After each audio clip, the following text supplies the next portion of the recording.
Bien, écoutez, chère Marianne, cher Dino, chers toutes et tous, c'est un très très grand plaisir pour moi d'ouvrir ce colloque. Donc, je suis Samuel Ferré, directeur de la Maison des Sciences Lorraine, qui héberge la chaire Gutenberg, Marcus Vincent, et nous sommes vraiment à la fois très heureux d'héberger cette chaire, qui est une des premières en sciences humaines et sociales sur le territoire lorrain, et notamment dans le périmètre de Metz.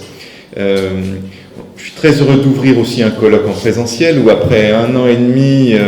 de Zoom, de Teams, que sais-je encore, eh bien les rapports, les vrais rapports humains dans une certaine mesure nous ont quand même manqué. Et je salue vraiment à la fois le dynamisme et l'enthousiasme de Marianne Vanier et puis de tous ceux qui ont contribué à l'organisation de ce colloque, puisque c'est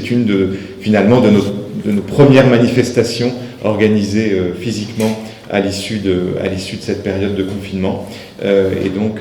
voilà, je voulais vraiment, chère Marianne, vous remercier pour cela. Alors, je voulais évidemment remercier également le Cercle Gutenberg, ici représenté par son président, Dino Moras, et puis également par son secrétaire général. Bienvenue ici, bienvenue dans cette belle ville de Metz, puisque toute cette manifestation, tout ce programme de recherche consacré à Eckhart ne pourrait pas avoir lieu dans d'aussi bonnes conditions sans le soutien du Cercle Gutenberg, et je voulais vraiment adresser tous mes remerciements au Cercle Gutenberg pour le travail qui est fait. On en discutait tout à l'heure, le travail de collection de dossiers, le travail d'évaluation de ces dossiers, et puis évidemment le financement de la chaire Gutenberg. Voilà, alors je ne vais pas du tout ouvrir scientifiquement le colloque puisque je suis complètement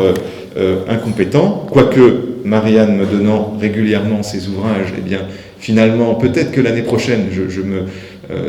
lors d'un autre colloque, eh bien je me risquerai à dire quelques mots sur Eckhart, mais là c'est un peu trop tôt encore, je ne me sens pas du tout complètement prêt, et je laisse la parole à Dino Moras, donc président du Cercle Gutenberg.